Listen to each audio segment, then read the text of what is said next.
प्रसादात् भगवत्प्रसादो यस्य प्रसादान्नवति कुतोऽपि ध्येयं स्तवंस्तस्य यशस्त्रिसन्ध्यं वन्दे गुरुश्रीचरणारविन्दम्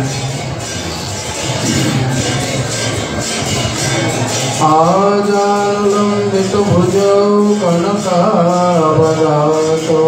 सङ्कीर्तनैकपितरो कमलायताक्षो विश्वम्भरो दिगवरो गुरुधर्मपालो वन्दे जगत्प्रियकरो करुणावतारो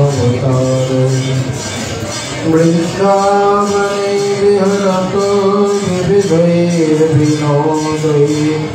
श्रीदासमित्रगुरुवृन्दमुदं विधत्रो वृन्दाश्रमं ललितया सुविशाखैर्यसु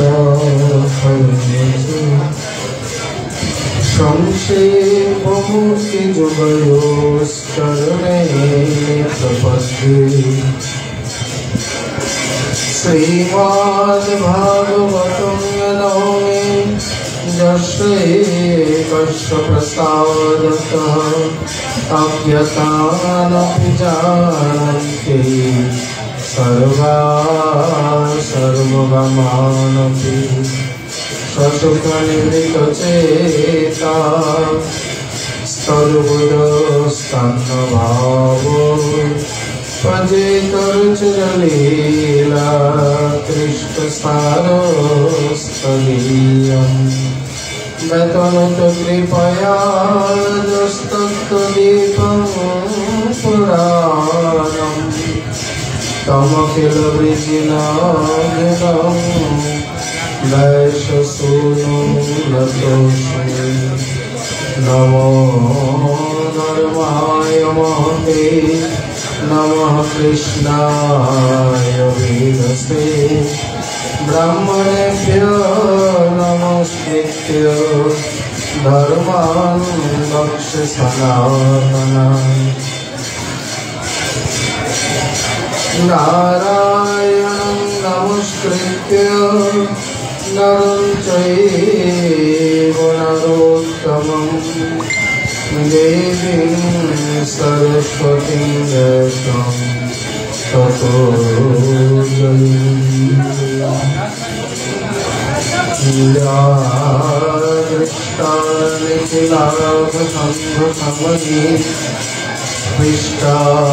पृष्ठावुपावनी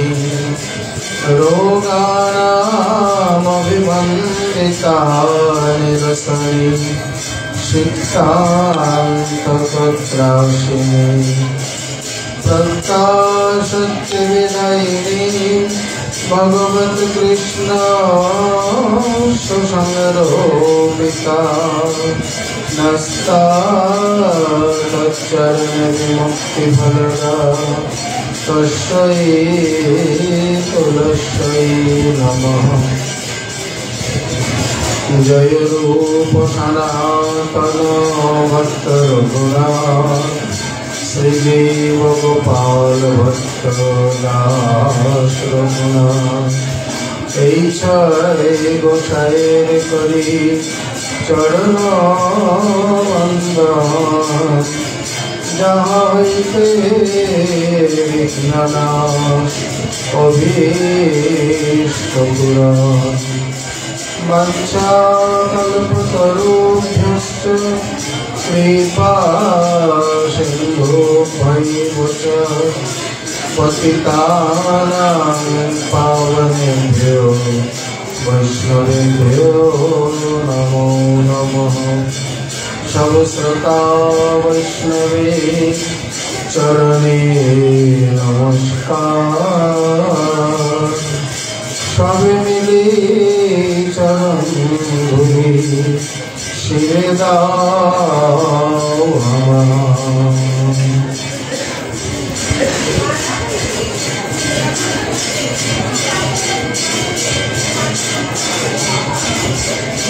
জয় জয় শ্রী চৈতন্য, জয়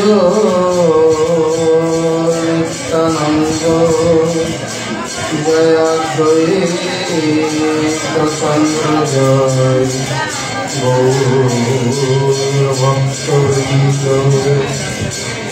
ভক্তগোষ্ঠী সহিত গৌরাঙ্গ জয় জয়। শুনিলে চৈতন্য কথা ভক্তি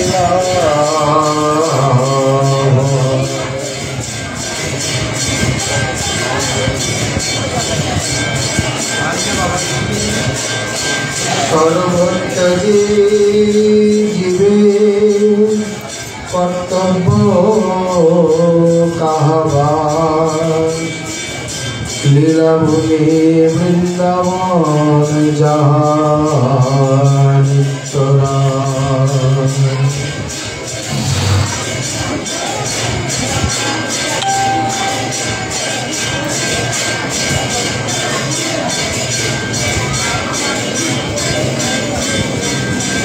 কলিযুগ পাবন অবতার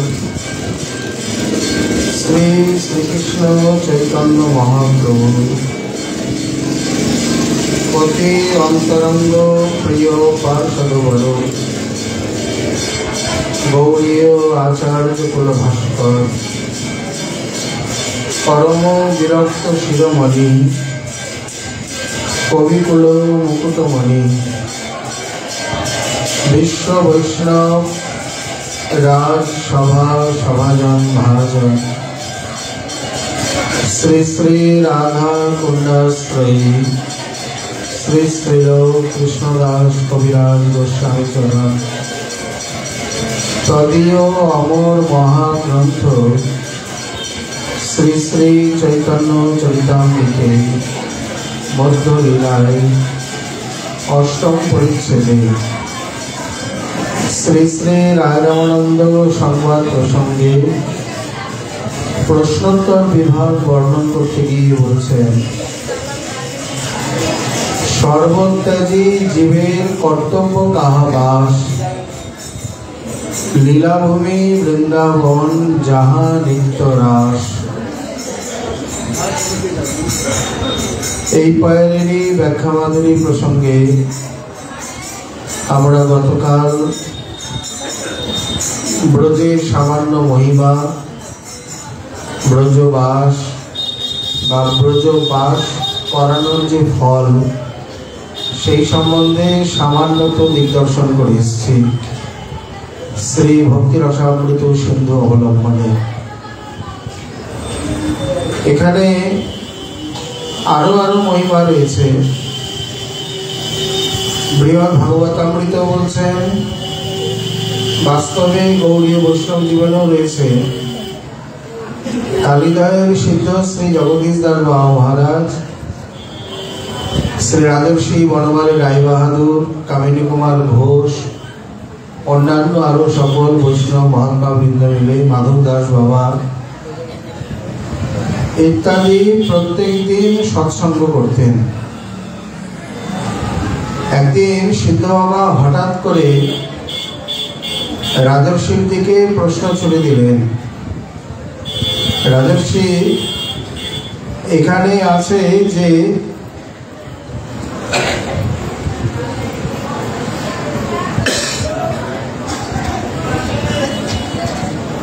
রাজর্ষিকে বলছেন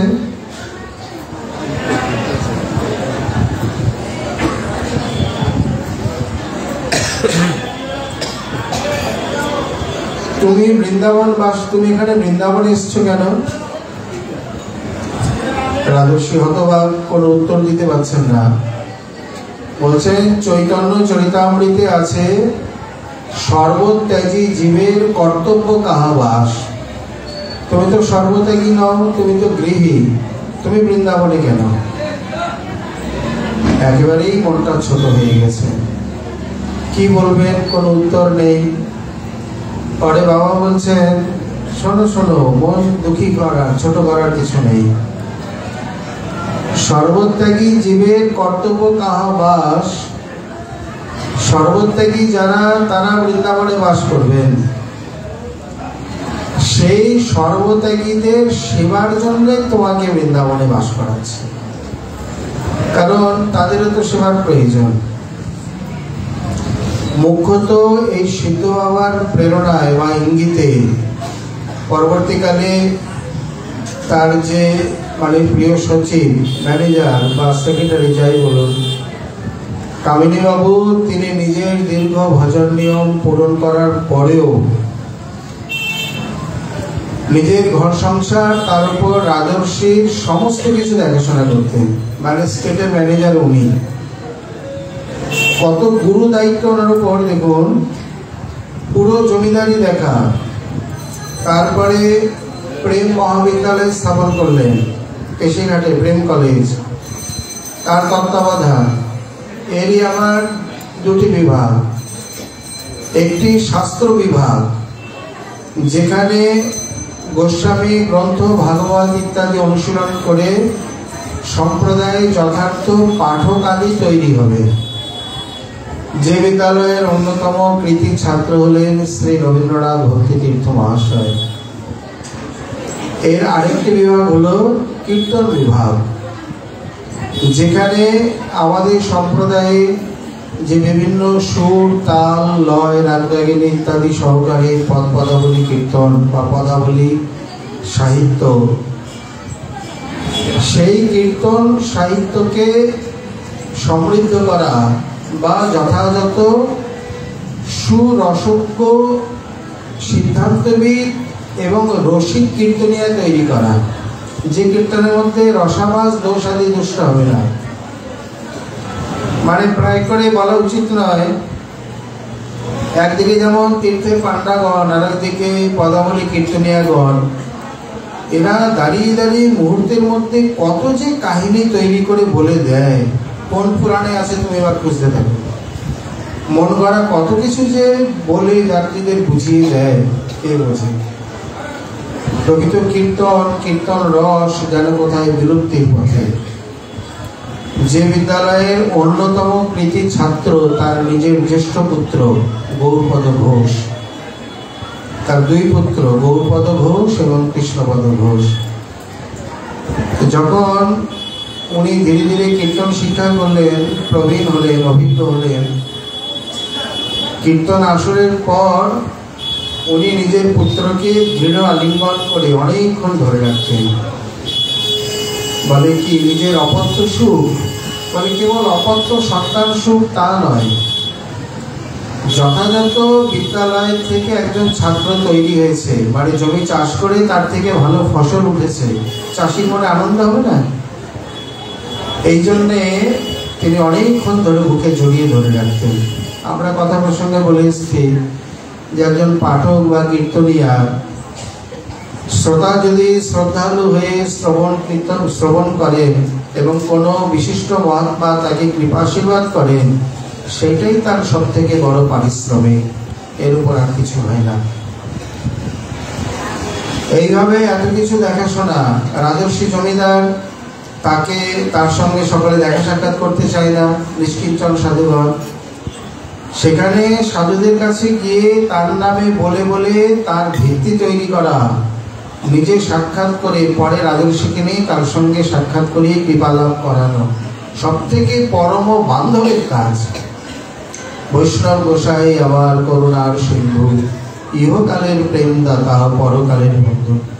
এত সমস্ত কাজ ঘোষ মহাশয়ের ওপর, তার উপর নিজের দীর্ঘ ভজন, রাত্রি 1:30 থেকে 3টা পর্যন্ত এই 1.5-2 ঘন্টা তার নিদ্রা।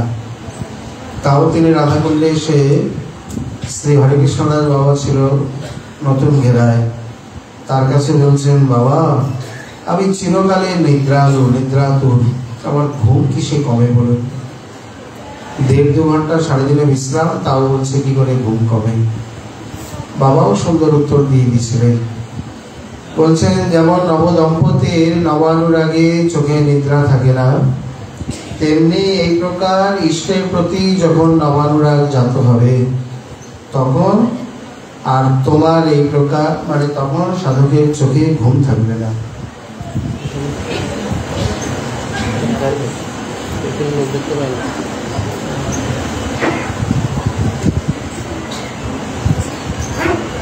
এই জন্যে তিনি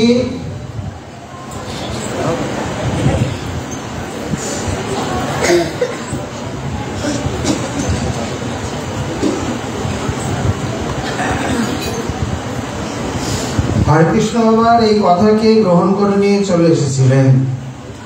তা ঘোষ মহাশয়ের উপর এত বড় দায়িত্ব এবং এত কিছু কাজকর্ম করে, যারা বলে আমরা ভজন করতে সময় পাই না, এত কাজ করতে হয়, উনি এত কিছু করে লীলা স্মরণ করতেন এবং লীলা স্মরণে ওনার স্ফূর্তি হতো। যে অনুভূতি ঢাকায় প্রাণগোপাল প্রভু এবং বৃন্দাবনে উনি নিশান্ত লীলায় চিঠির মাধ্যমে আদান প্রদান করেছিলেন এবং দিনক্ষণ মিলিয়ে দেখা গেল একই সময়ে একই লীলা স্ফূর্তি দুজনের মধ্যে। অদ্ভুত আদর্শ গৃহী ভক্ত, আশ্চর্য চরিত্র। এখানে মুখ্যত সিদ্ধ বাবার ইঙ্গিতে বা প্রেরণাতে শ্রী ঘোষ মহাশয় রাজর্ষিকে দিয়ে সম্প্রদায়ের এত সেবা করিয়েছেন।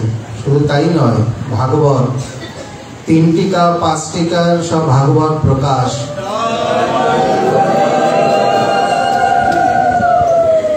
সেই গ্রন্থ বিনামূল্যে মাথায় করে করে বৈষ্ণবের দ্বারে, বিরক্ত বৈষ্ণবের দ্বারে দ্বারে পৌঁছে দেওয়া, দাতব্য চিকিৎসালয়, বিনামূল্যে তাদের বৈষ্ণবগণের চিকিৎসার ব্যবস্থা, এত কিছু সেবার আয়োজন ও একজন যথার্থ মহতের একটি মাত্র ইঙ্গিত মুখে স্পষ্ট বলারও প্রয়োজন হয় না, তাতে সমাজের কত কল্যাণ হয়ে থাকে। অতএব মুখ্যত এই উক্তি তাৎপর্যপূর্ণ, এটাই গুরুত্বপূর্ণ যে পূর্ণ ভারত ভূমিতে জন্ম হইল যা, জন্ম সার্থক করি কর পরোপকার। যে নিজের কল্যাণ করতে পেরেছেন তার মুখে বলতে হয় না, একটু ইঙ্গিতে কত কিছু হয়ে যায়, অন্য জায়গায় বলে বলে করানো যায় না। যেমন শ্রী রামনারায়ণ বিদ্যারত্ন মহাশয়, ইনি রাধারমণ ঘোষের দ্বারা ত্রিপুরার রাজা বীরমাণিক্য রায় বাহাদুরকে অবলম্বন করে ত্রিবেণী সঙ্গমের মতো ওনার মেধা, বুদ্ধি, প্রতিভা, লেখনী, রাধারমণ ঘোষের পৃষ্ঠপোষকতা, মহারাজের অর্থ, তিনের মিলনে এই গোস্বামী গ্রন্থ আদি প্রকাশিত হয়।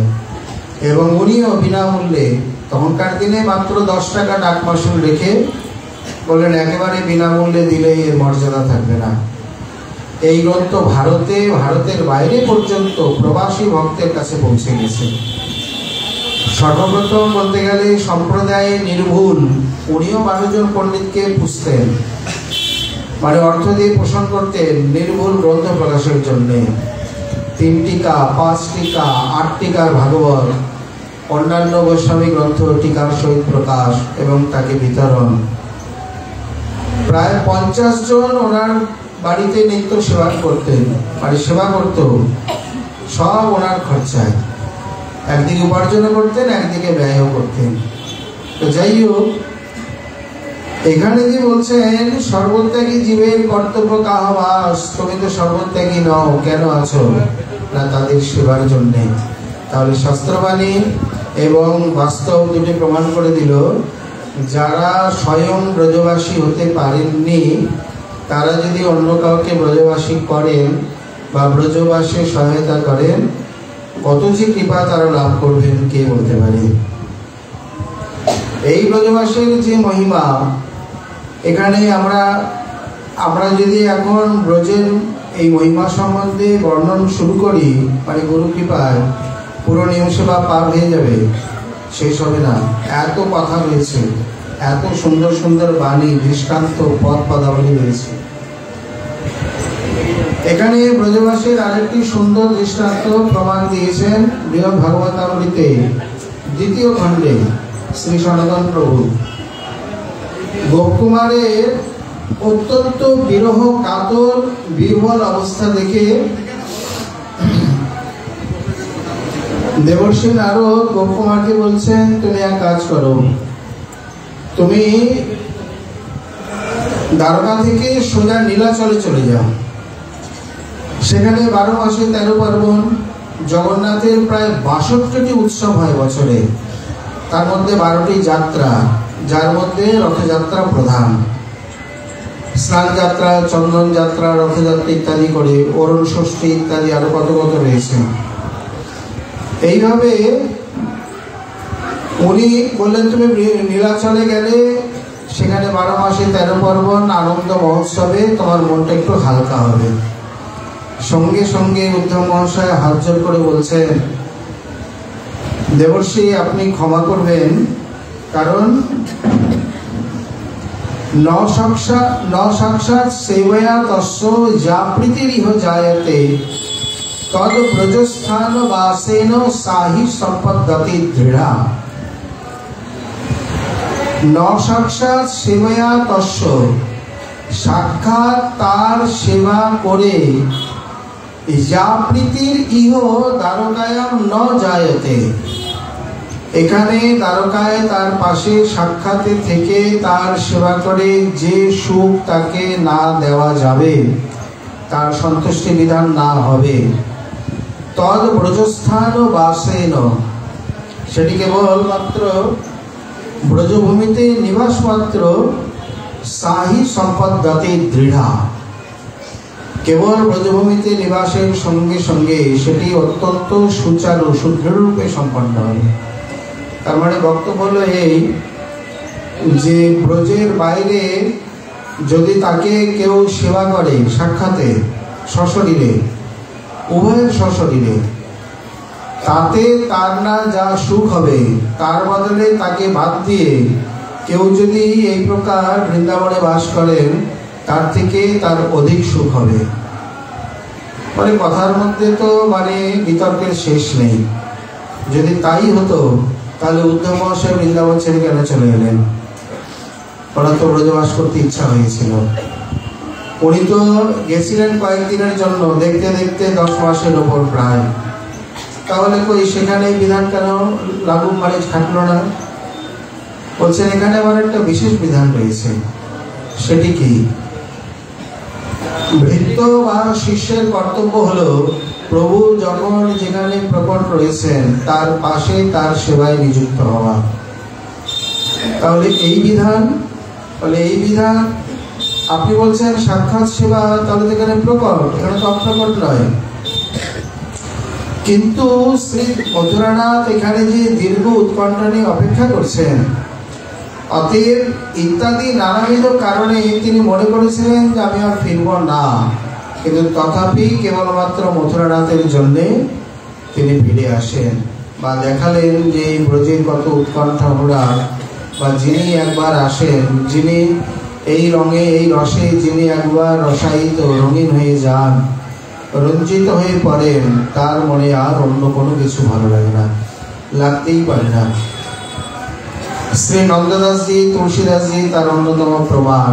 এই দৃষ্টান্ত আমরা বহুবার বলে এসেছি। কাশীতে 2 গুরু ভাই, মানে পড়াশোনার ক্ষেত্রে সতীর্থ আর কি। এদিকে কাশী থেকে বৃন্দাবন খুব বেশি দূরে নয়, বহুজন বহুবার যায়, ওনাদের দর্শন হয়নি।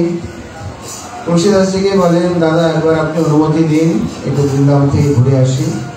উনি খালি বলে যাবে, পরে যাবে, সময় মতো যাবে, কারণ উনি জানেন ব্রজে গেলে ফেরা কঠিন। আর এই যে উৎকণ্ঠা দেখছি, একদল যাত্রী তারা বৃন্দাবন, কাশী ইত্যাদি হয়ে দ্বারকায় যাবে। তারা কাশী হয়ে বৃন্দাবন যাচ্ছে, তারপরে দ্বারকায় যাবে। তাদেরকে দেখে নন্দদাসজি বলছেন যে আমাকে অনুমতি করুন, ওনাদের সঙ্গে যাব, আবার ওনাদের সঙ্গে ফিরে আসবো। তুলসীদাসজি বললেন, বৃন্দাবনে আপনাদের কতদিন থাকার ইচ্ছা? বলছেন 8-10 দিন, এইরকম, যা কমের উপরেই আছে। বললেন আপনাদের চিনি না, জানি না, বিশ্বাস করে গুরুভাই বলছে, গুরুভাইকে দিচ্ছে, যেমন নিয়ে যাবেন তেমনি দয়া করে আবার ফিরিয়ে দিয়ে যাবেন। এই শর্তে নন্দদাসজি বৃন্দাবনে এলেন। কিন্তু বৃন্দাবন ঘুরতে ঘুরতে তার বৃন্দাবন ভালো লেগে যায়। যেমন এই রাধারমণ ঘোষ বৈষ্ণব ধর্ম পছন্দই করতেন না, আর ত্রিপুরা রাজার সঙ্গে এসে বৃন্দাবন এমন ভালো লাগা লেগে গেল সারা জীবনের মতো। হাসি তো নয়, ফাঁসি। একবার জাল লেগেছে, সে বুঝতেছে। এইভাবে 10 দিন হয়ে গেছে। তারা বলছে চলুন, আপনার বড় গুরু ভাই অপেক্ষা করছে, আমরা কথা দিয়ে এসছি। বলছেন কথা তো দিয়েছেন ঠিকই, কিন্তু আমার আর যাওয়ার ইচ্ছা নেই। বলে তা বললে কি করে হবে? আমাদের যে কথা রক্ষা হবে না? বলে আমি কিছু লিখে দিচ্ছি, আপনাদের কথা রক্ষা হবে। এখন আমি যদি না যাই আপনারা কি করবেন? বলেন এটা তো ঠিক হলো না। বলে কি করবো, আমার মনও যে মানছে না, সেটাও তো বেঠিক হয়ে যাবে। গিয়ে ভালো করে বুঝিয়ে বলে দিয়েছেন। তুলসীদাসজি দেখলেন যাত্রীগণ ফিরে এসছেন, গুরু ভাই নেই। এইভাবে দিন গুনতে থাকেন, মাস, 2 মাস, 6 মাস ইত্যাদি হয়ে গুরু ভাই আর ফেরে না। বুঝতে পেরে তখন তিনি আবার কোনো যাত্রীর কাছে তার নামে চিঠি দিলেন। কি ব্যাপার, তুমি আসবে না কেন? কোথায়, কেমন আছো, কি খাচ্ছ, কবে আসবে, এসব কোনো কথা নয়। একটা অন্য প্রকার কথা। क्या कमी रघुनाथ में जो तेज दियो तेने आन। একদম সরাসরি আক্রমণ। রঘুনাথে কি কম আছে যে তাকে তুমি ত্যাগ করে দিলে? বলে ত্যাগ করে দিলাম, তুমি বুঝলে কি করে? বলে যে রঘুনাথকে বাদ দিয়ে এতদিন বৃন্দাবনে বসে আছো, বৃন্দাবনে কি তুমি রাম রাম করবে? ওখানে নিশ্চয়ই রাধে রাধে বা কৃষ্ণ কৃষ্ণই করবে, রাম রাম নিশ্চয়ই করবে না। তার মানে তো রঘুনাথ ত্যাগই হয়ে গেল। যেমন গুরু ভাই তেমনি উনিও সেইভাবেই উত্তরটা দিয়েছেন। মন বৈরাগী হয়ে গেও শুন মুরলি কি তান। আমি কি করব, আমার মন আমার বসে নেই। মুরলির মধুর তান শুনে আমার মন বৈরাগী হয়ে গেছে। মানে আমার আর বৃন্দাবন থেকে ফিরে যাওয়া সম্ভব হয়ে গেল, গুরু ভাই হাতছাড়া হয়ে গেল। তা বাস্তবিক যার মন মজেছে, যার ভালো লেগেছে, তাকে অন্য কোনো কিছু দিয়ে মানে মন বাঁচানো যাবে না। এই স্থলে উদ্ধব মহাশয় তার কারণে বলে দিলেন যে এখন গোপকুমার মহাশয় বিরহ রসে রয়েছেন, বিপ্রলম্ব দশায়, আর বৃন্দাবনে এখন অপ্রকট প্রকাশ চলছে। কারণ কি, উদ্ধবের এটি নিজস্ব অনুভূতি। তো উনি যখন ব্রজ বৃন্দাবনে প্রবেশ করেন, সঙ্গে সঙ্গে শ্রী মথুরানাথ যোগমায়াকে ইঙ্গিত করে প্রকট প্রকাশের একটা ঝাঁকি দেখিয়ে দেন, এই কয়েক মুহূর্তের জন্য। তারপরে অপ্রকট প্রকাশ, যাতে করে সেই বিরহ ভাব আরো শতগুণ উদ্বেলিত হয়ে ওঠে। ধাম আছে অথচ ধামেশ্বর ধামেশ্বরী নেই, বিরহ তো বাড়বেই।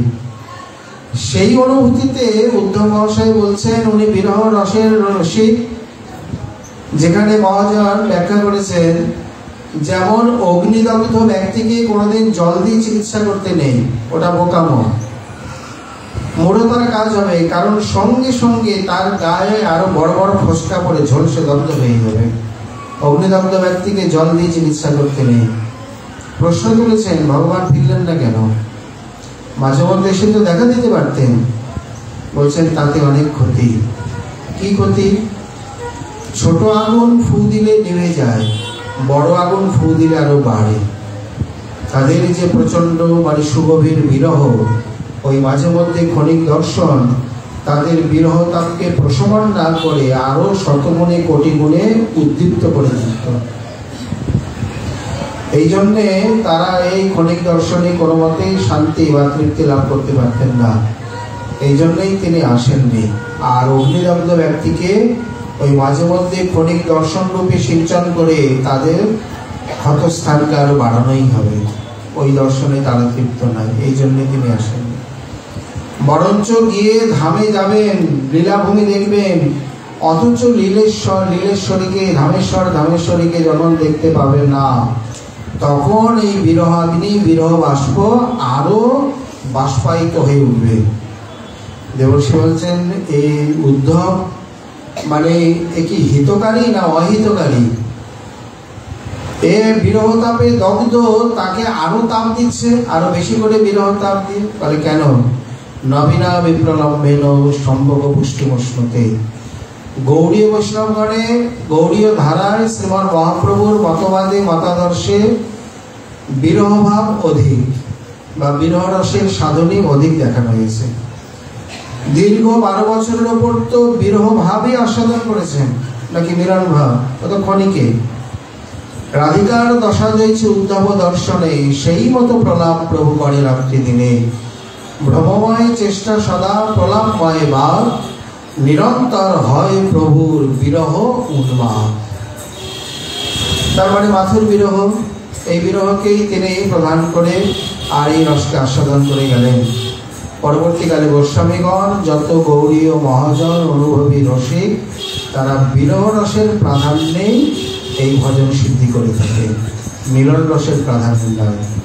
এই জন্যে তিনি গোপকুমারকে একে তো বিরহ রসিক মানে বিপ্রলম্ব মূর্তি, গিয়ে এই বিরহ রস আরো অধিকাধিক যত হোক, তাতে করে হবে কি চিত্তের যত আরো মালিন্য, কাঠিন্য, কালুষ্য, কলমসাদি যা আছে, মানে সাক্ষাৎ প্রাপ্তি বা দর্শনের যতটুকু বাধা আছে, সেই তাপে সব বিগলিত হয়ে স্বচ্ছ ধৌত বিশুদ্ধতা লাভ করে। এটাই হচ্ছে বলার উদ্দেশ্য। আর এই উক্তিতে তাহলে এও বুঝিয়ে দিলেন, কেবলমাত্র ব্রজবাসীর দ্বারা ব্রজবিহারীর যে সন্তুষ্টি উৎপাদন করা যায়, তার সামনে থেকে সাক্ষাৎ সেবার দ্বারা সেই সন্তুষ্টি, সেই সন্তোষ তাকে দান করা যায় না। অতএব ব্রজভূমির কতখানি মহিমা বৃন্দাবন শ্রী সরস্বতীবাদ আরো সুন্দর বলেছেন। আমরা সংক্ষেপে কেবল বলে যাই, এই জগতে সকলকে কে আকর্ষণ করে? আমরা একটু নিচের থেকেই বলি, আমরা পৃথিবীতে আছি, পৃথিবীর মাধ্যাকর্ষণ শক্তি আমাদের আকর্ষণ করে রেখেছে বা রাখে।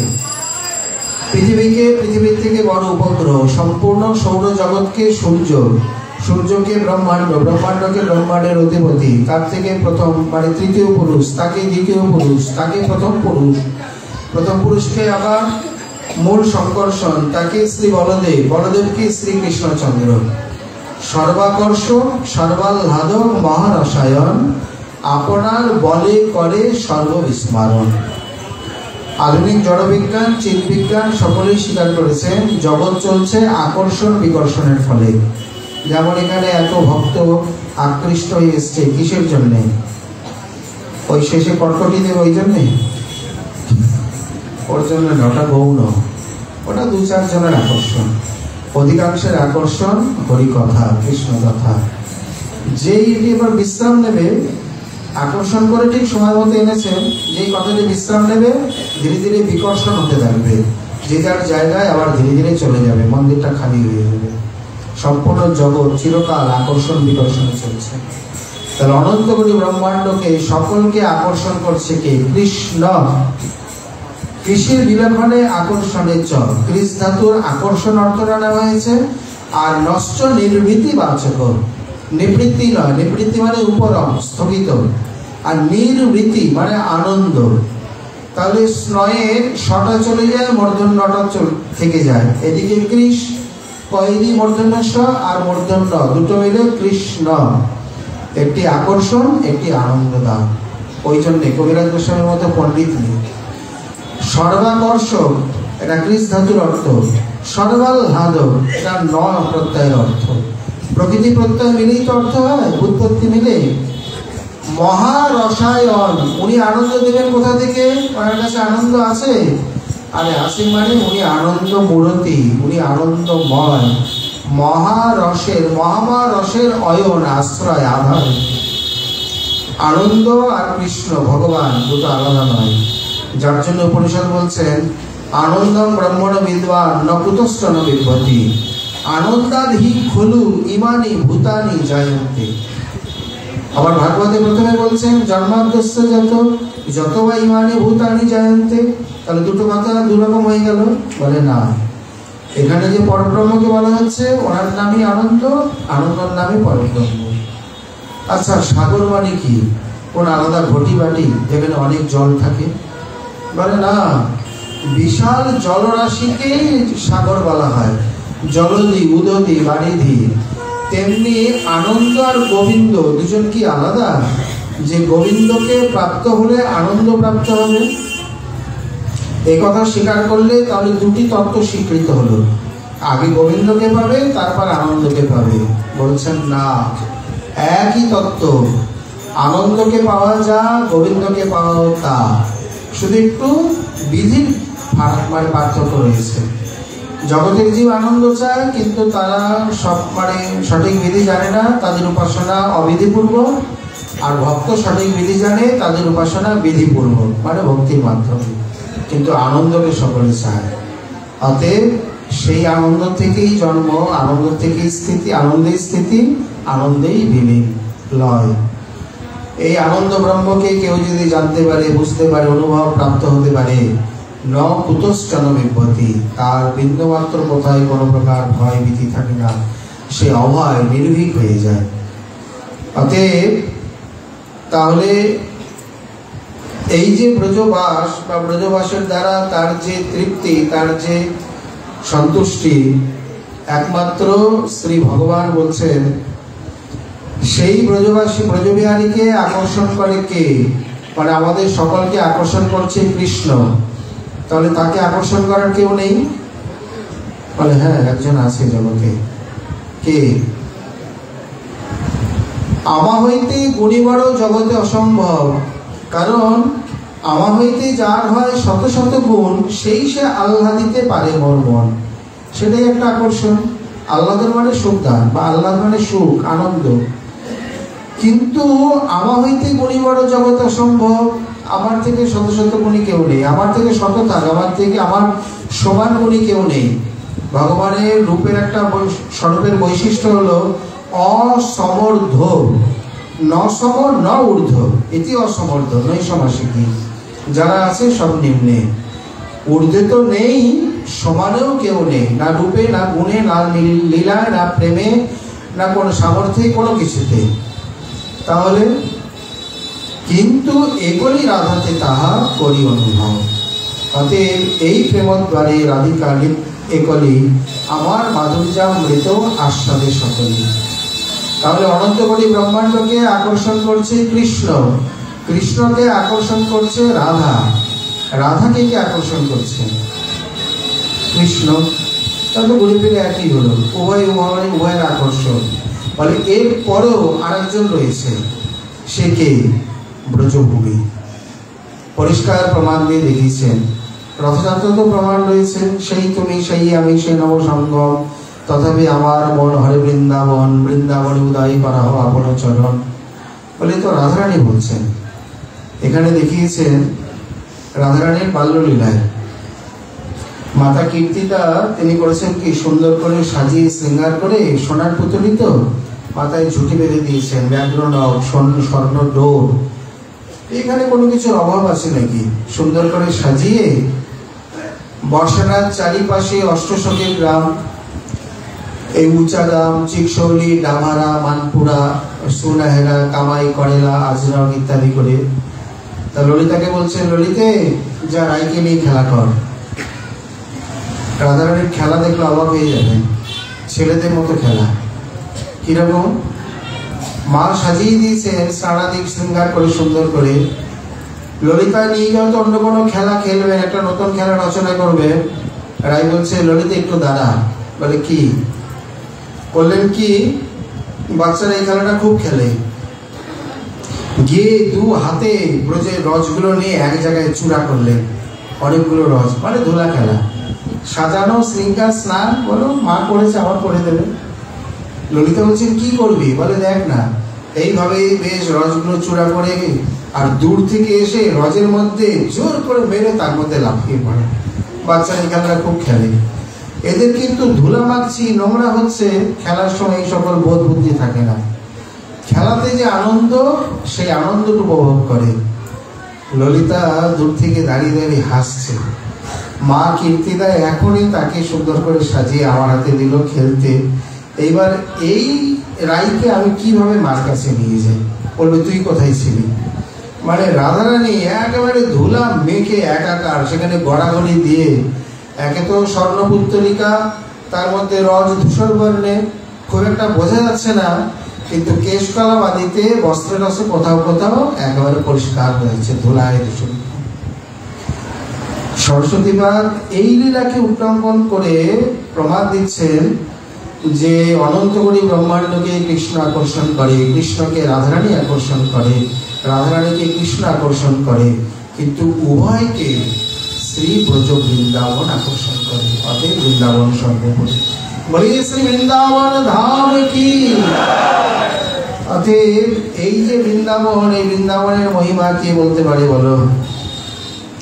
मोहन वृंदावन के राजा राधा महारानी सुकुमार 20 कोस वृंदावन गायो बरसानो गहवर तक छायो गोवर्धन हो वन में आयो ठोर ठोर पे रस की लीला करी जुगल सरकार।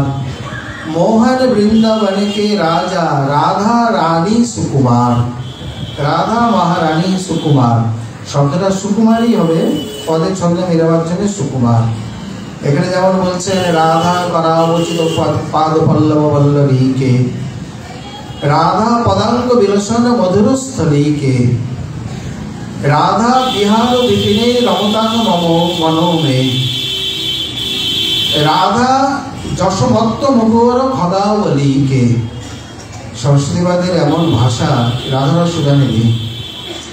রাধা করাবচিত পল্লব বল্লভীকে, এটা একমাত্র গহ্বর কুণ্ডে, তার বর্ণনা দিতে গিয়ে।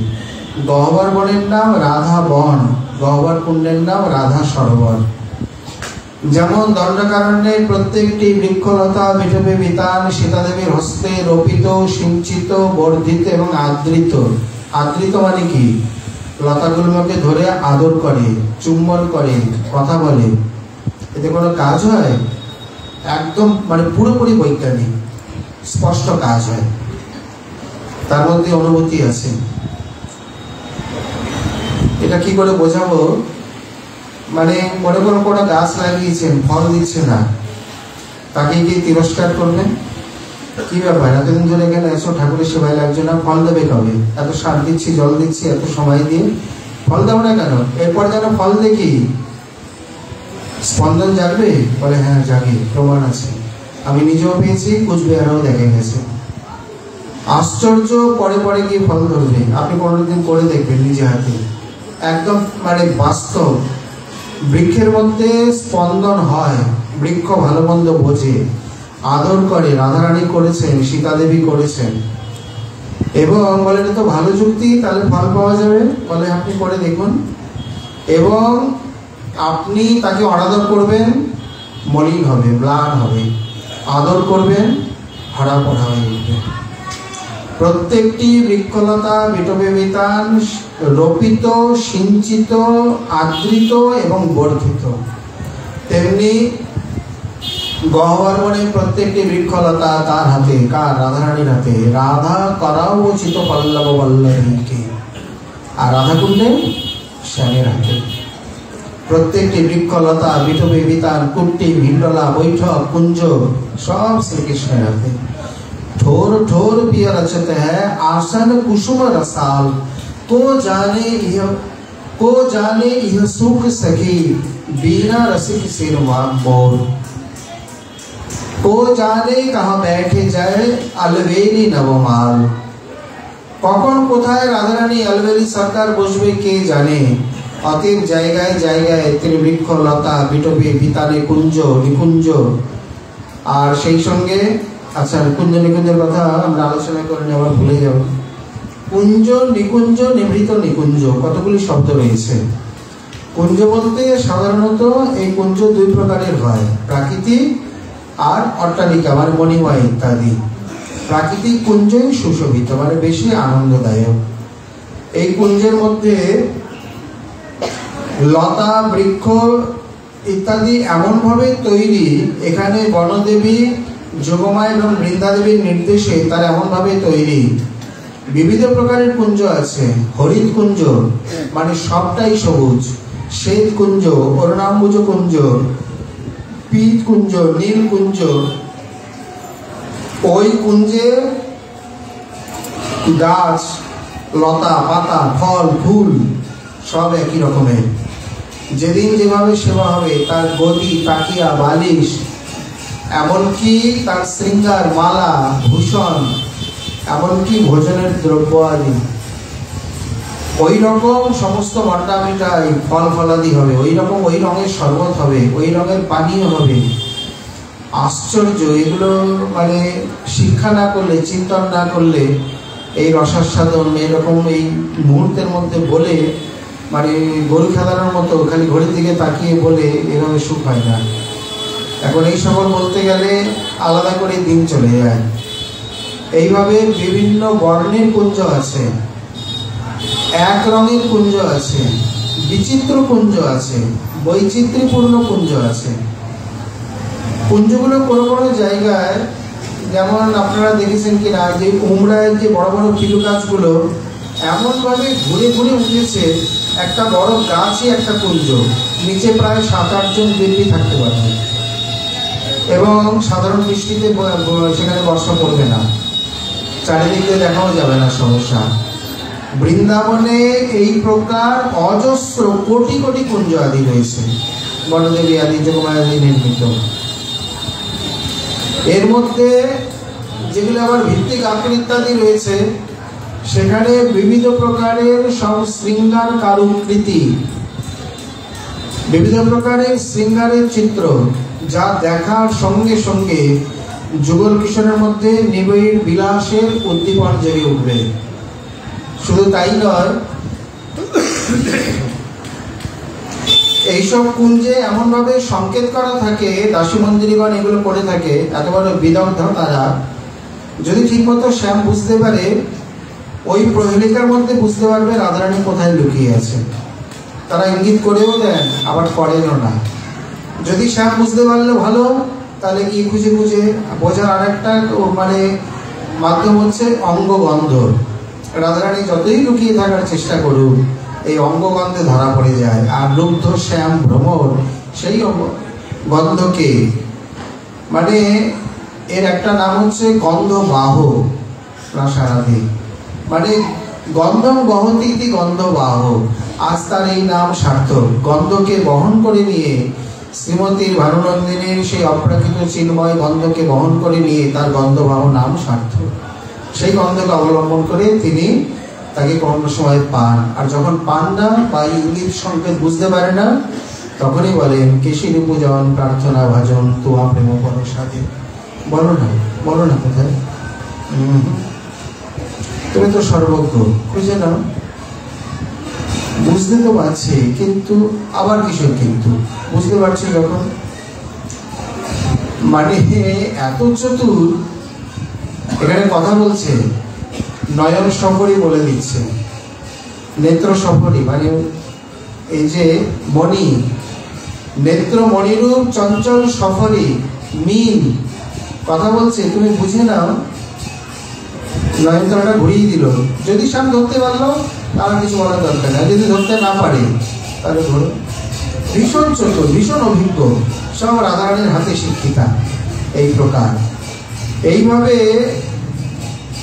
মানে অট্টালিকা মণিময় কুঞ্জের থেকে প্রাকৃত কুঞ্জের রসাস্বাদন বেশি হয়, উদ্দীপনটা বেশি। এছাড়াও বাতি শুনবেন, লাইট কোথায়? সেখানে লাইটম্যান কে? বিভিন্ন প্রকারের জোনাকি, অন্য মণি, বিভিন্ন কীট পতঙ্গ যাদের অঙ্গ থেকে কিরণ বিকৃত হয়। মনে করুন যখন কুঞ্জ স্বাভাবিক রূপে, যেমন উদ্ধব মহাশয় এসে যে ব্রজগোপীগণকে দেখলেন যে তারা মৃত্যুর জন্যে বা একেবারেই দিনহীনা হয়ে ভুলুঠিত হয়ে আছে, প্রথম দর্শন এটি হলো কুঞ্জ। সেখান থেকে আরেকটু ভিতরে গেলেন, সেটি হলো নিকুঞ্জ। আর একেবারে ভিতরে যেখানে রাজধানী বসে আছেন আরো নিভৃত, তারই নাম হলো নিভৃত নিকুঞ্জ। এখানে যখন প্রথমে এসে বসে বা বসে যখন বিলাসের সময় হয় বা নিবিড় বিলাসের ইচ্ছা হয়, তখন নিভৃত নিকুঞ্জে চলে যান। কেবলমাত্র কখনো সেবাচলে রূপ প্রতিমঞ্জরি থাকেন, কখনো থাকেন না। তারা তখন কুঞ্জরন্ধ্রে নয়ন দিয়ে কান পেতে তাদের এই মধুর রসালাপ বা শৃঙ্গার লীলা দর্শন করতে থাকেন। কখনো কখনো পাদসেবা করতে করতে থেকে যায়, যুগল কিশোর নরমাল্লাম করতে করতে ভুলে যান যে আমরা দুজন ছাড়াও এখানে তৃতীয় চতুর্থ কেউ আছে। মানে কতখানি নিঃসংকোচ এবং একাত্ম, এটি হলো তার প্রমাণ। শ্রীমতীর সমাস হবে দেহভেদ মাত্র, এক মন, এক প্রাণ, এক দেহতন্ত্র, কেবল সেবার জন্য পৃথকত্ব। অতএব থাকলেও কি না থাকলেও কি। এখানে আবার মনে করুন যখন অত্যন্ত নিপুণ, যেখানে যখন মনে করুন আলোর প্রয়োজন বেশি হবে তখন তারা তাদের থেকে বেশি করে আলো বিকিরণ করবে। আবার ধীরে ধীরে যখন তারা রসারসে বা নিদ্রায় চলে আসছেন তখন ক্ষীণ আলো, যাকে আমরা নাইট ল্যাম্প বলি, না বাবা অন্ধকারে ঘুম আসেন, একটা ছোট বাতি দরকার, আচ্ছা টিম করে চলুন। আসলে একেবারে অন্ধকার হলে বাইরে যারা নেত্র দিয়ে আছেন তাদের তো আবার অসুবিধা, তারা কি দেখবেন। ওই জন্যে এমন একটা পাতার আড়ালে বা একটা ফুলের আড়ালে গিয়ে তারা আলোটা ক্ষীণভাবে বিকিরণ করছে হবে। যেহেতু গর্ভে জলময় অন্ধকারময় দশা, এই জন্যে প্রসবের পরে 6 মাস মায়ের স্পর্শ, মায়ের কোল, মায়ের দুগ্ধ, মায়ের বাক্য শ্রবণ ইত্যাদি, অন্য কারণ নয়। অন্য কেউ দেখবে না, বলে মনে করো 6 মাস পরেই সন্তান হয়েছে, প্রতীকী পিতা একবার কোলে নিয়ে আশীর্বাদ করে ছেড়ে দেবেন, তারপর 6 মাস পরে নেবেন। শুধু মায়ের স্পর্শ চাই, পিতারও নয়, যতক্ষণ পিতার উপাদান রয়েছে। এখানে 6 মাস পর্যন্ত একটা ছোট্ট বাতি জ্বলবে, তাও সরাসরি আলোটা শিশুর চোখে পড়বে না, একটা আবডাল থাকবে, আলো আধারে মিশ্রিত ভর্তা থাকবে। 6 মাস যদি কোনো মা তার সন্তানকে এইভাবে পালন করতে পারে, নিঃসন্দেহে তার সন্তান রত্নে পরিণত হবে। কেউ প্রমাণ করে নিন জীবনে। এখানে যুগল কিশোর ঘুমিয়েছে, অনেক সময় আছে চোখে আলো পড়লে ঘুম হয় না বা ভালো লাগে না, ঠিক চোখের পাতার উপরে বা এইটুকু জায়গা অন্ধকার করে তারা আলো বিকিরণ করছে। কিভাবে অন্ধকার করবে? একটা ফুল বা পাতাকে টেনে এনে এমন ভাবে তার পিছনে রয়েছে যে ছাওয়াটা কি যুগলের নেত্র মাধুরী। বলে তাহলে তাদের নেত্র মাধুরী দর্শন হচ্ছে না? বলে না হোক, বাকি অঙ্গ মাধুরী তো দর্শন হচ্ছে। তাদের সুখের জন্য একটা অঙ্গ মাধুরীকে বাদ দিয়ে তাদের যদি সুখ হয় তাহলে সেটা তারা অবশ্যই মেনে নেবে এবং নেওয়া উচিত। এই রূপে যখন আলোর প্রয়োজন তখন আলো দেবেন, যখন কম তখন কম। কখনো কখনো সঙ্গীত মূর্ছনা, ও বাবা, তার জন্য সব ভ্রমণরা শিক্ষিত হয়ে আছে। ওদিকেই কচ্ছপে বীণা আদি সঙ্গে নিয়ে দাসী মঞ্জরি গান ইত্যাদি, অভাব কোনো কিছু নেই। অতএব এইভাবে কুঞ্জে, নিকুঞ্জে এবং নিভৃত নিকুঞ্জে বিভিন্নভাবে বিভিন্ন প্রকারের লীলা আদি অনুষ্ঠিত হয়ে থাকে। এগুলি গোবিন্দ লীলামৃত, কৃষ্ণ ভবনামৃত, কৃষ্ণার্ণী কৌমুদী ইত্যাদিতে আরো বিশেষ বিশেষ করে রয়েছে। এখানে শ্রী পদকর্তা বলছেন, मोहन वृंदावन के राजा राधा महारानी सुकुमार 20 कोश वृंदावन गायो। रूपसेवार मथुरा महात्म्य 84 कोश, 20 कोश, 16 कोश, पंचक्रोश, 4 भागे भाग करेছেন। তার মধ্যে 20 কোশে 16 কোশ বৃন্দাবন চিদানন্দময়, এর মধ্যেই তো সব চলে আসে। মানে গোবর্ধন, বর্ষানা, রাধাকুণ্ড, বৃন্দাবন এর মধ্যে 20 কোশ হলে তো আর একটু বড় হয়ে গেল। তার মধ্যে বর্ষানো গহ্বর তক ছায়ো, মানে রাধা বন, রাধা সরোবর পর্যন্ত। গোবর্ধনহু বন মে আয়ো, গোবর্ধনের মধ্যে চলে আসছেন। ठोर ठोर पे रस की लीला करी जुगल सरकार, मोहन वृंदावन के राजा और राधा महारानी सुकुमार। ও বৃন্দাবনের কি মহিমা কে বলতে পারে। যোজন 5 বনো বৃন্দাবন, আবার এখানে পঞ্চকোশীতে চলে এলেন। मुख्य भूमि तट जमुना कंकन, रास बिहार होई जहा कुंजन, विधि हरि हर दुर्लभ रसधानी, नित्य बरसो रसधार। মোহন বৃন্দাবন কে রাজা, রাধা মহারানী সুকুমার। এই পঞ্চকের সেবায় নিত্য বৃন্দাবনে নিত্য রাসের কথা তো আমাদের বলাই হলো না। এখানে মূলে আছে বৃন্দাবন লীলাভূমি, যাহা নিত্য রাস। নিত্য রাসে বৃন্দাবনে হরিত্রয় মহাপুরুষ দেখা যায়। হরিত্রয় মানে হরিরাম ব্যাসজি, হরিবংশজি, হিত হরিবংশজি আর স্বামী হরিদাসজি, তিনজনের নামেই হরি আছে। স্বামী হরিদাসজি নিম্বার্ক মানে নিম্বার্ক সম্প্রদায়ে, হরিরাম ব্যাসজি মাধব সম্প্রদায়ে, আর হিত হরিবংশজি গৌরী আয়, কিন্তু তারা মানে না। যাই হোক, তিনজনই মহারসিক। এদেরকে একসঙ্গে বলা হয় হরিত্রয়, বা তাদের ভিন্ন ভিন্ন বাণী আছে। তার মধ্যে কিশোর বন মানে হরিনাম প্রেস, যেখানে এইখানে হরিরাম ব্যাসজি থাকতেন। তার গুরু প্রদত্ত সেবায় হচ্ছে পিকদানি সেবা।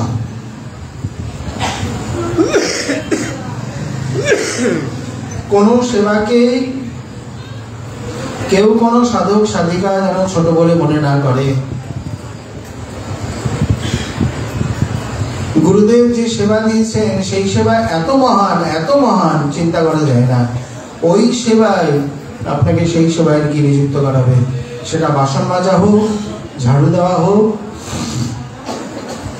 বা এই প্রকার মালা গাঁথা, পিকদানি, তাম্বুল সেবা যাই হোক না কেন। এই যে শ্রী গোয়ালের মন্দির কৃষ্ণদাসজি মহারাজ ছিলেন, একজন শিক্ষিত সেবককে খালি বলে আমাকে বাবা স্বরূপ দিলেন না। অনেকদিন পর স্বরূপ দিতে গিয়ে বলছেন, তোমাকে কি সেবা দেব? পরীক্ষা করছে। বলে আমাকে একটা খুব ভালো সেবা দেবেন। বলে ঝাড়ু বা মার্জন সেবা? না বাবা, মানে পাদ সেবা, শৃঙ্গার সেবা ইত্যাদি। বলছে গাধা কোথাকার, উচ্চ শিক্ষিত মানে অধ্যাপক স্থায়ী, বলছে গাধা কোথাকার। দাস গোস্বামী নিজে কেশ কলম দিয়ে রাধারানীর নালী পরিষ্কার করে, তুমি কোথাকার কে? কোন লাট সাহেবের ছাতার বার? মানে মুখ চুপ হয়ে গেছে। প্রত্যেকটা সেবা মহা মহিমময়ী, অতএব কোনো সেবা ছোট নয়, ক্ষুদ্র নয়। খবরদার এই প্রকার মনে করবে না। গুরুদেব যা দেবে তাই সেবা করবে। ঠাকুর মশাইয়ের মতো লোক যদি দুধ চাল দিতে পারে, তুমি কোথাকার কে? আর সেই সেবা দিয়েই তো তার সিদ্ধি লাভ হলো। একবারে ধরা হয়ে গেছে। এখানে পিকদানি সেবা প্রতিদিন নিধুবনে গিয়ে সাক্ষাতে পিকদানি ধরে সেবা করেন। এই খবর ধীরে ধীরে প্রচার হয়ে গেছে, যিনি মানব সেবা থেকে সাক্ষাৎ সেবায় উন্নীত হয়ে গেছেন। আগ্রায় স্বীকৃতি সম্রাট আকবরের কাছে খবর চলে গেছে। উনি বলছেন, বৃন্দাবনে হরিরাম ব্যাসজি এত বড় সিদ্ধ পুরুষ, প্রতিদিন রাসে নিধুবনে যুগলে এই প্রকার পিকদানি সেবা করে, যেখানে নিধুবনের সন্ধ্যার পরে কেউ থাকতেই পারে না, থাকা নিষিদ্ধ, তথাপি উনি থাকেন এবং কিভাবে চলে যান কেউ জানে না। একদিন পরীক্ষার জন্য উনি এসে উপস্থিত, ঠিক সন্ধ্যার সময় ভক্ত বেশে এসছেন। এসে ভাগবত প্রসঙ্গ জুড়ে দিয়েছেন। দুজনে এমন ভাবে সৎসঙ্গে বেঁধে গেছেন, কারণ মানে সময়ের জ্ঞান নেই। আকবরের তো আছে, আকবর এমন প্রশ্ন বা এমন আগ্রহ অনুরাগ দেখাচ্ছে যে হরিরামজি বারবার করে নতুন প্রসঙ্গ আলোচনা করছেন। হঠাৎ করে মানে মধ্যরাত্র যখন অতিবাহিত হয় ভাবলেন, উনি আমার যে গুরু নিত্য সেবা রয়েছে, বলছেন জাহাপনা ক্ষমা করবেন বলেই একেবারে দৌড়। আকবরও তার পিছনে দৌড়েছেন, দেখি কি হয়, কতদূর যাওয়া যায়।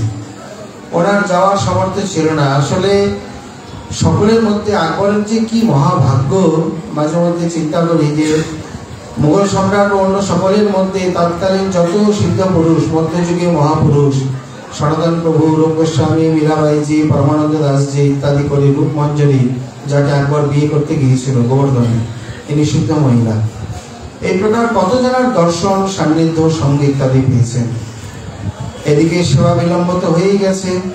চন্দ্র মিটে, দিনকার মিটে, মিটে ত্রিগুণ বিস্তার, দ্রবিত শ্রী হরিবংশ মিটে না নিত্য বিহার। ওদিকে রাসলীলা শুরু হয়ে গেছে, আর পিকদানি ধরার কেউ নেই। যুগল কিশোর ইচ্ছা মতো সেদিনকে যেন বেশি করে দেওয়ালে যন্ত্রতন্ত্র পানির টিপ ফেলেছে।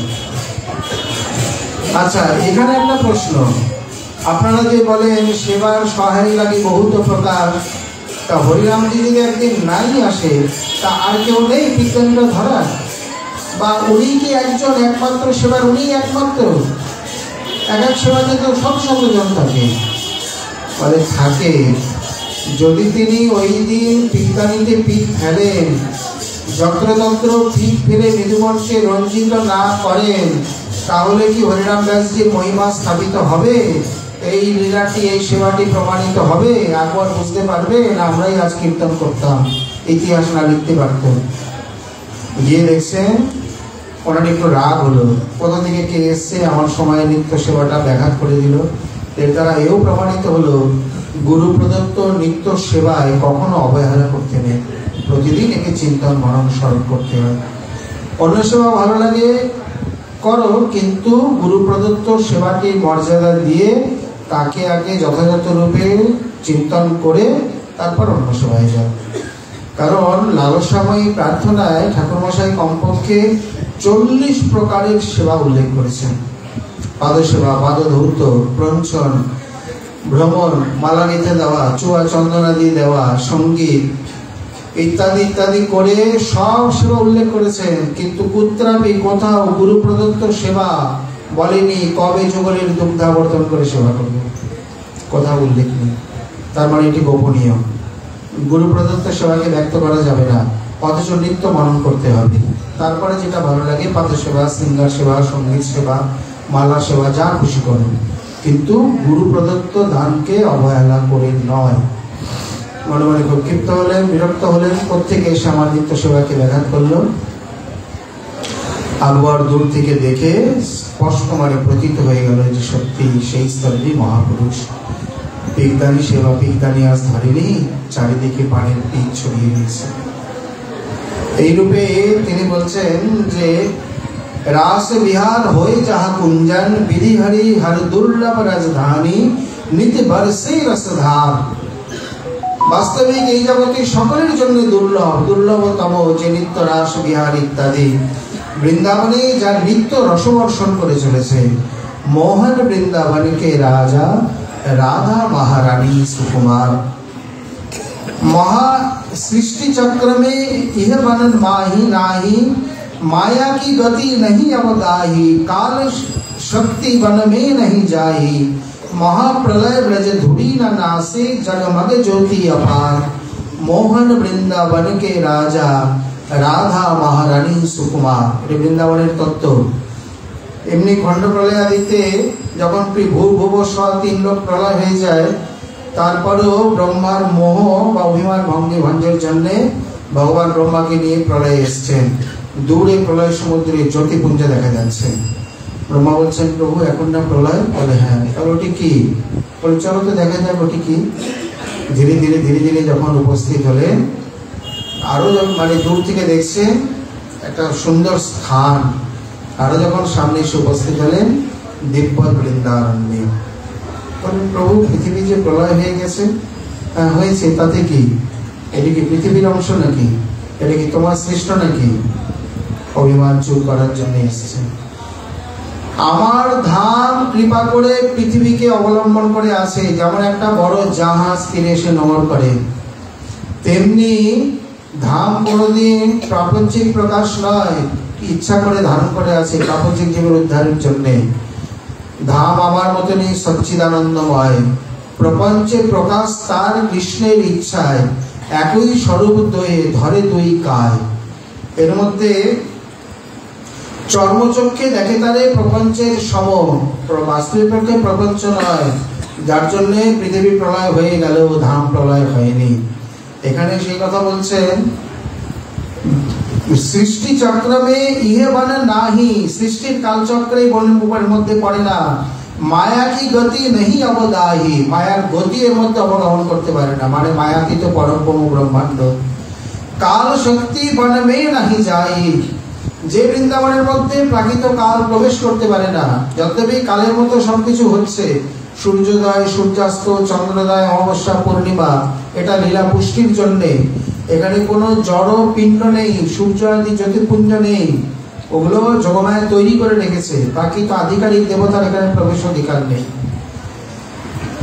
মহাপ্রলয় ব্রজ ধুলি না নাসে, মহাপ্রলয়ে তো এই ব্রজভূমি ব্রজধূলি ব্রজভূমি দূরে থাক, ব্রজের একটা ধূলিকণাকে নাশ করতে পারে না। জগমগ জ্যোতি অপার, যে জ্যোতিতে মহাপ্রলয় তো ব্রহ্মাণ্ডকে তিনি আলোকিত করে রাখেন। এমন যে বৃন্দাবন, সেই বৃন্দাবনের রাজা মোহন, মহারানী শ্রী কুমার রাধারানী।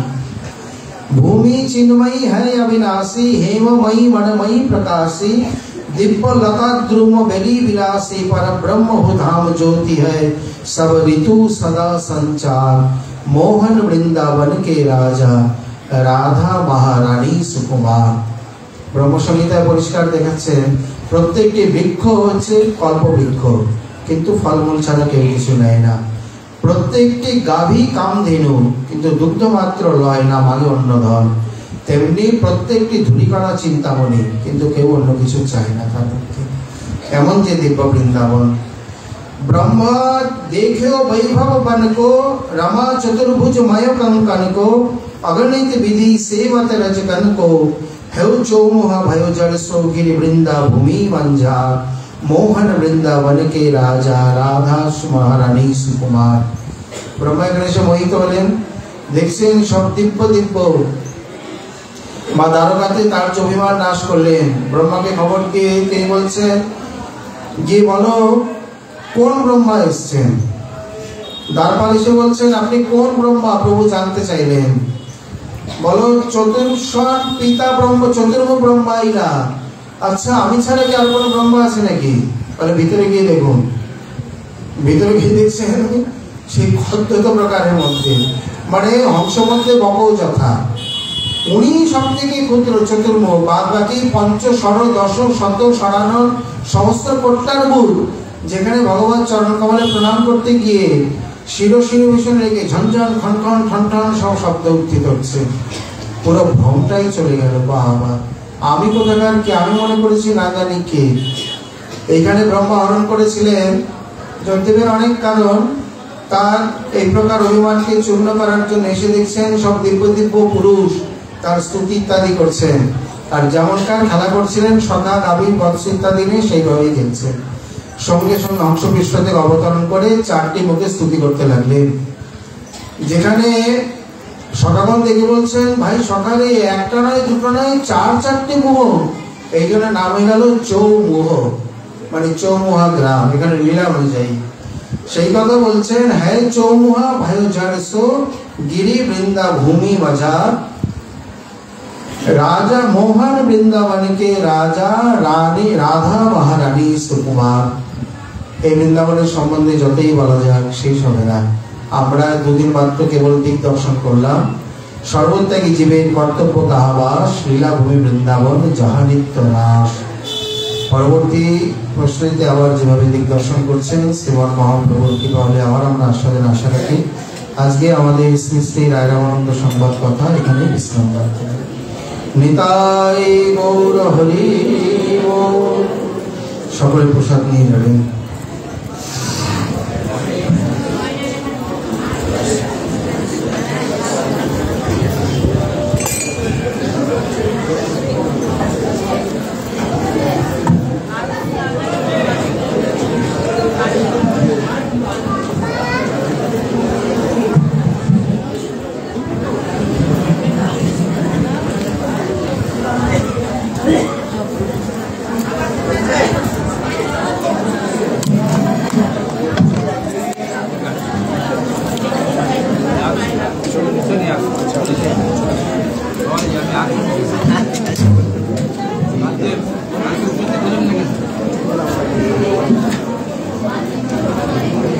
শেষে যে প্রসাদ দেওয়া হয় কেমন খরচ হয়? খরচ হয় মানে কেমন খরচ হলে যেখানেই হোক কি প্রসাদ দেবেন তার না, আমার কোনো নিজস্ব ইয়ে নেই। প্রসাদ দেবেন তাও